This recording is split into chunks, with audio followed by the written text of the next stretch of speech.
muslimin dan muslimat yang dirahmati Allah Subhanahu wa ta'ala. Firman Allah Subhanahu wa ta'ala, a'udzu billahi minasyaitonir rajim.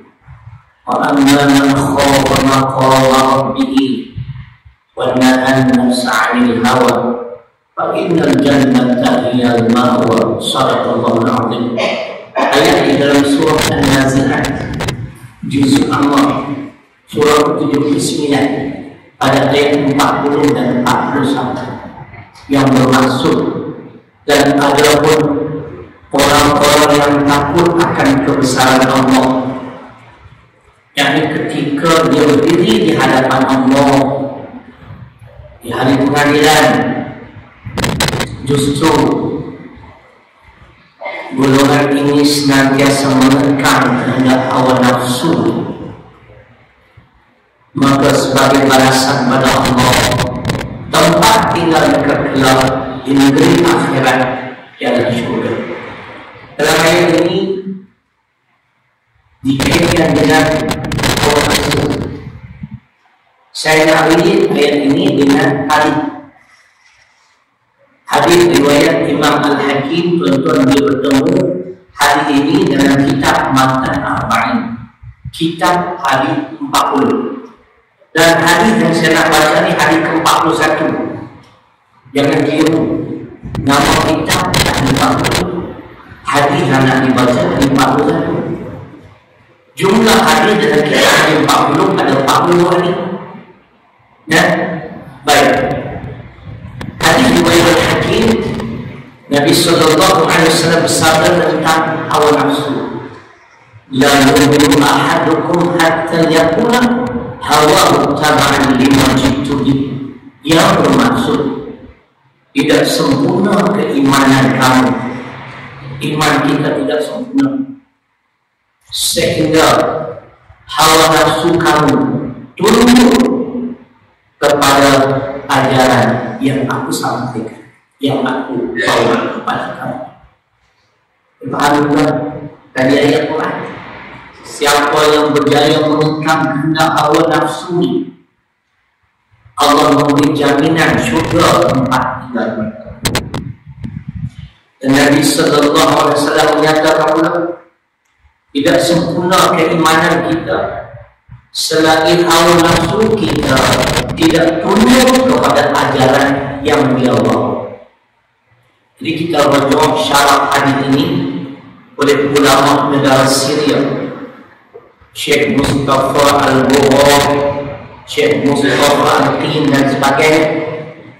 Hadis ini ringkasnya ada 5 pelajaran dan 5 pelajaran. Sebab terkira tak lama, 20 minit dan lebih sedikit. Manusia berpaling pada ajaran Islam yang dibawa oleh Nabi sallallahu alaihi wasallam berpunca pada tunduk kepada hawa nafsu. Ayat di dalam surah Al-Qasas, surah 28 ayat 50. Punca manusia berpaling menjadi sesat, tidak mau ikut ajaran Islam, berpunca pada tunduk pada hawa nafsu. Wa man adallu mimman ittaba'a hawa bi ghairi hudan min Allah. Allah tanya, dan siapakah yang lebih sesat?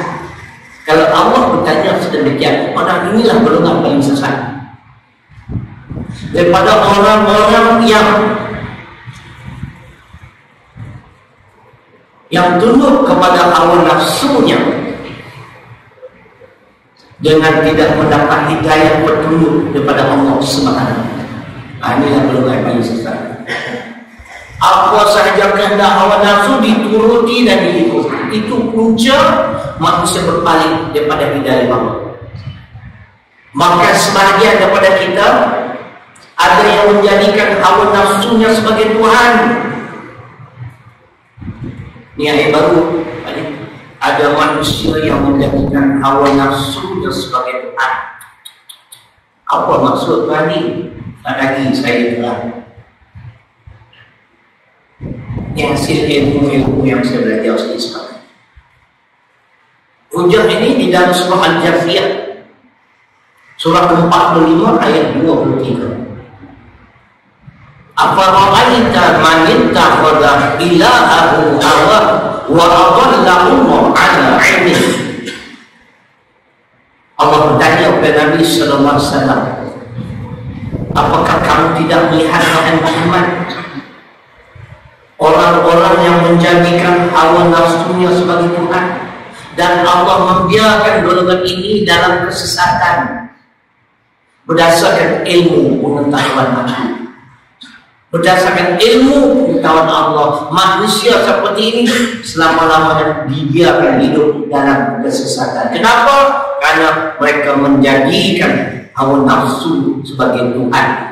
Itulah tuan-tuan, ayat Quran baik, hadis baik, kalau tidak ditafsir dan disyarat oleh ulama, kita tak mampu untuk memahaminya. Sebab itu tak boleh tolong ulama. Jangan hidup lebih pandai pada ulama, kan? Ni kadang-kadang yang berlaku aku ke ulama aku ustaz pun tidak, ya. Bila tanya awak ustaz, ya betul, baru nak start. Baru nak start. Tolak pandangan ulama aku, ibu men. Siapa? Kan? Cerita gitu. Siapa? Syekh Abdul Rahman Sa'di rahimahullah ta'ala di dalam kitab tafsir beliau, Taisir Karimur Rahman fi Kalamul Mannan, kita harap beliau mentafsirkan ayat 23 Al-Jahiyah ini dengan menyatakan ada maksud menjadikan hawa nafsu sebagai Tuhan ialah apa-apa perintah Allah sesuai dengan keinginan hawa nafsunya dia amal. Apa-apa yang menyalahi hawa nafsunya dia tinggal. Manusia seperti ini Tuhan Imani dalam ayat ini menyatakan Allah akan membiarkan mereka hidup di dalam kesesatan, tak akan dapat hidayah lagi. Kita kena ingat hidayah hanya kerja Tuhan. Kalau dia Tuhan Imam tak pernah tengok imamnya pada hidup hidup kan dia bagian jendul tak pergi nak ngantuk lagi ada buat duduk tengok tadi bacaan ingat hindun tapi bunyi suara-suara Malaysia. Saya cerita ini muslimah faham ni, sesiapa yang menjadikan hawa nafsunya sebagai Tuhan, Allah tidak akan beri hidayah, karena hidayah ni hanya di tangan Allah. Innaka la tahdi man ahbabta walakinna Allah yahdi man yasha wa huwa a'lamu bil muhtadin. Al-Qasas surah 28 ayat 56. Sila rujuk kenapa turun ayat ini, asbabun nuzul ayat ini dikaitkan dengan peristiwa kematian Abu Talib aman Nabi sallallahu alaihi wasallam. Yang kita kata pak nakan. Kalau kata pak nakan, tuan tak faham bapa saudara ni. Masalahnya bapa saudara. Kami pak nakan, induk aman. Nabi terlalu sedih di atas kematian beliau, maka turun ayat tadi, sesungguhnya engkau Muhammad sallallahu alaihi wasallam tidak boleh memberi hidayah kepada sesiapa yang engkau kasih. Gimana? Ustaz hanya sekadar berdakwah saja. Ustaz tak boleh beri hidayah. Bukan sekadar ustaz atau ulul azmi Nabi Nuh tak boleh beri hidayah pada isteri dan anak dia. Akan tetapi Allah memberi hidayah kepada sesiapa yang Allah kehendaki, dan Allah tahu siapa yang boleh menerima hidayahnya. Jadi tuan-tuan dan puan, pastikan kita tidak bertuhankan kepada hawa nafsu. Suka tak suka kena ikut ketentuan Allah yang dijelaskan oleh Nabi sallallahu alaihi wasallam. Itu yang pertama punya jalan. Yang kedua, sesiapa yang tunduk pada hawa nafsunya pasti binasa. Dua contoh yang Allah rakamkan dalam Quran. Al-Ma'idah ayat 30, kisah anak Nabi Adam yang bernama Qabil. Qabil dan Habil. Perbalahan di antara mereka berpunca kepada wanita yang cantik. Yang kelima, saudara kandung Qabil mengikut syariat Nabi Adam alaihissalam. Habil jodohnya adalah adik kepada Qabil, dan Qabil akan dikahwinkan dengan adik Habil nama Labuda. Tapi oleh kerana Labuda ini kurang cantik, dia tak setuju. Dia dah juga adik kandung dia sendiri, walaupun menyalahi syariat bapaknya. Kenapa? Karena hawa nafsu. Mana dalil? Fatawa'at lahu nafsuhu qatla akhi faqatalahu fa asbaha minal khasirin. Al-Maidah surah 5 ayat 3. Lalu kata Allah, hawa nafsu Qabil telah menguasai dirinya. Dia nak kahwin juga adik kandung sendiri, dan dia bercita-cita, bertekad untuk membunuh saudara kandungnya Habil. Lalu dibunuh saudara kandungnya, dan Qabil tergolong di dalam golongan orang-orang yang rugi. Dengar tu, rugi. Binasa sesiapa yang tunduk kepada kehendak hawa nafsu. Kita baca hadis riwayat Imam Bukhari. Nabi sallallahu alaihi wasallam telah memberi satu garis panduan, wajibatin nar bisyahawati wa hujibatil jannah bil makar. Tuan-tuan boleh bertemu hadis ini jilid pertama dari kitab Riyadhus Shalihin karangan Imam Nawawi.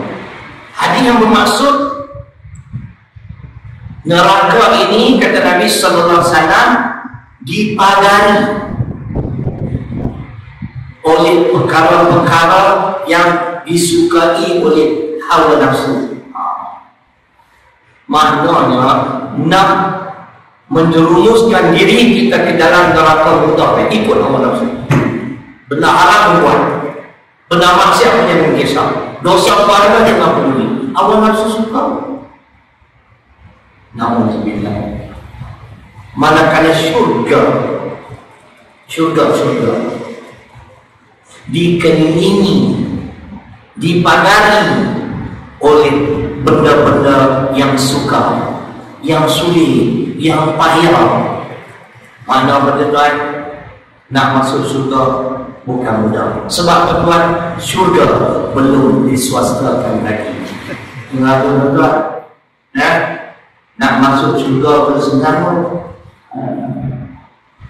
Tadi Tuan Imam baca pada rakaat yang kedua surah At-Taubah dengan lebih iman. Kalau Ustaz baca tahu tu ayat 19 At-Taubah. Ni nak bukti bukan mudah. Aja'altum siqayatal hajj wa imaratal masjidil haram kaman amana billah wal yaumil akhir wa jahada fi sabilillah la yastawuna 'inda Allah wallahu la yahdil qawmal zalimin. Ya, surah At-Taubah surah ke-9 ayat 19. Ni nak cerita tuan-tuan amalan 3 golongan. Yang mana yang paling best? Tuhan tanya, apakah kamu nak samakan? Pertama, orang-orang yang memberi minum kepada jemaah haji. Yang kedua, golongan yang mengimarahkan Masjidil Haram. Apakah amalan kedua-dua golongan ini sama seperti orang-orang beriman kepada Allah dan hari kemudian, serta mereka berjihad di jalan Allah? La yastawuna 'inda Allah, tidak sama di sisi Allah. Tuan, nak masuk syurga perlu pada jihad. Kan senang. Sebab itu hadis tadi kata, syurga dipagari atau dikelilingi oleh benda-benda yang suka. Untuk mendapatkan syurga, Allah bertanya kepada kita, muka-muka tak malu, termasuk aku, am hasibatum an tadkhulul jannah walamma ya'lamillahu alladhi najahadu minkum wa ya'lamas sabirin. Al-Imran surah ketiga ayat 140. Ustaz apa Quran? 30 juz. Kalau apa boleh tambah ni nak aku. Tapi kutian sedikit. Dia tak lebih baik dia dengan. Ni ayat ni. Buat tanya kita tuan-tuan. Apakah kamu menyangka kamu bisa masuk surga? Apa hukum kamu yang masuk surga senang-senang? Sedangkan belum terbukti siapa di kalangan kamu atau di antara kamu orang-orang yang berjihad dan juga sabar. Jadi makna nak masuk surga susah, kena berjihad. Bila berjihad, harta benda musnah, nyawa melayang, perlu banyak kesabaran. Mungkin orang yang kita cintai terbunuh dalam peperangan, kan? Binasa kehidupan, bukan mudah. Sebab itu syurga dipagari oleh benda-benda yang suka dan sulit. Siapa yang tunduk kepada hawa nafsu pasti binasa. Allah mengatakan sepotong ayat Quran yang panjang. Saya akan baca sekadar saya ingat, panjang sangat. Kalau belum ingat sekali belum habis. Okey, belum sambung. Kisah seorang ulama. Inilah cerita tuan-tuan. Kalau tuan-tuan nak tahu ayat Quran tentang ulama anjing, inilah ayat yang saya nak baca. Jadi jangan kata tak ada lah ulama anjing, ulama mangkuk ayun, kan? Dalam Quran ulama anjing. Kenapa Allah ibaratkan dia ulama anjing? Karena dia tunduk kepada hawa nafsu. Walau syi'na la rafa'nahu biha walakinnahu akhlada ila al-ard wattaba'a hawahu famathaluhu kamathalil kalbi in tahmil 'alayhi yalhaq aw tasrukhu yalhaq dzalika mathalul qaum alladziina kadzdzabu bi ayatina faqsusil qasasa la'allahum yatafakkarun. Al-A'raf surah ke-7 ayat 176. Ulama dalam ayat ini mengikut pandangan Ibnu Katsir rahimahullah taala dalam ulama Bani Israel yang bernama Balaam bin Ba'urah, yang mana Allah kurniakan karamah pada beliau, masya Allah. Tapi oleh kerana tunduk kepada hawa nafsu, dalam ayat ini ada hawa nafsu, dia punya hidup senang. Dia memihak kepada Bani Israel, menentang Nabi Musa alaihissalam. Dia diibaratkan sebagai anjing. Sebab tu ulama ni dia jangan sesekali memihak pada pemerintah yang zalim. Ini ayatnya. Nah, kalau ulama nak hidup senang, nak kereta mewah, bergaji besar, rumah baru, takut bimbang nanti jadi ulama anjing. Bukan saya kata, Al-Quran yang merakamkan. Boleh? Al-A'raf surah 7 ayat 176. Baca kisah Balaam bin Ba'urah, beliau juga binasa, tuan-tuan. Atau guru saya, dia memihak pada Fir'aun. Dia berdoa supaya Allah timpakan musibah ke atas Nabi Musa alaihissalam. Kata guru saya almarhum Tuan Guru Haji Saleh Musa. Tapi akhirnya doa beliau memang mustajab. Akhirnya doa beliau menimpa diri beliau sendiri dan kaum yang beliau pimpin. Boleh bilang? Bilang? Ya. Itu slide pada negara yang kedua, yang ketiga. Yang ketiga, dasarkan hadis tadi, bukti kecintaan kita kepada Nabi sallallahu alaihi wasallam ialah dengan kita mengikuti serta mengamalkan ajaran yang beliau bawa. Itu kena bukti dalam bentuk sedemikian, bukan sekadar selawat. Selawat masuk syurga. Ada ustaz kenal? Allah senangnya. Saya pernah dengar ustaz-ustaz ni dia memudahkan sangat selawat banyak-banyak masuk syurga. Dia baca hadis Bukhari, tuan-tuan, al-mar'u ma'a man ahabba. Manusia di hari akhirat kelak dia akan bersama-sama dengan orang-orang yang dia kasih. Siapa yang dia kasih ketika hidup di dunia? Muhammad sallallahu alaihi wasallam. Apa bukti? Dia banyak berselawat. Macam tak mengaku tengok. Az-Zumar surah 39 ayat 33 jawapan bukan selawat. Walladzi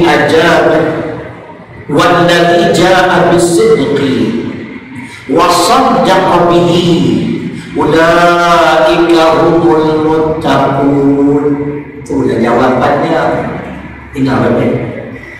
20 minit lah. Sikit boleh. Dan orang yang membawa kebenaran Muhammad sallallahu alaihi wasallam wa saddaqa bihi, dan orang-orang yang membenarkan kebenaran yang beliau bawa, mereka mengamalkan ajaran yang beliau bawa, ulaika humul muttaqun, mereka inilah orang-orang yang bertakwa. Disokong oleh firman Allah Al-Imran ayat 31. Tanda cinta kena bukti tanda kecintaan kita, tuan-tuan, bukan boleh cinta di bibir mulut. Qul in kuntum tuhibbunallah fattabi'uni yuhibbukumullah wa yaghfir lakum dzunubakum wallahu ghafurur rahim. Ini dalil yang kedua. Muhammad sudah bagi tahu pada umatmu, wahai umatku, sekiranya kamu benar-benar mencintai aku, mencintai Allah, maka ikutlah aku. Ikutlah aku pada amal sunnahku, amal terima ajaran yang aku bawa. Nescaya Allah akan mencintaimu dan Allah akan mengampunkan dosa dan kesalahan kamu. Dan adalah Allah itu Maha Pengampun lagi Maha Penyayang. Jadi makna cinta di bibir belum diterima, tetapi buktikan dengan mengamalkan ajaran Nabi sallallahu alaihi wasallam. Yang keempat, pengajaran pada hari tadi ini bukan saya rekod, tuan-tuan, dalam kitab Syarah hadis 40 Syekh Mustafa Al-Bukhari. Yang keempat, wajib berhukum dengan ajaran yang dibawa oleh Nabi sallallahu alaihi wasallam. Jangan ikut hawa nafsu kita. Kita tak suka pun wajib kena ikut. Nak baca tak sempat Al-Ahzab 36, nak baca hadis Bukhari tak sempat Sirah Rajul hadis dalam mukadimah musnikah hadis, tuan-tuan akan bertemu dengan hadis Bukhari, kullu ummati yadkhuluna jannah illa man aba. Qalu ya Rasulullah wa man yaba? Qala man ata'ani dakhala jannah wa man asani faqad aba. Tengok hadis itu, kena ikut, kena amal, wajib berhukum dengan apa yang telah diterang, dijelaskan oleh Nabi sallallahu alaihi wasallam. Akhir sekali, hadis ini juga mengajar kita jangan sesekali membenci ajaran Islam yang dibawa oleh Nabi sallallahu alaihi wasallam.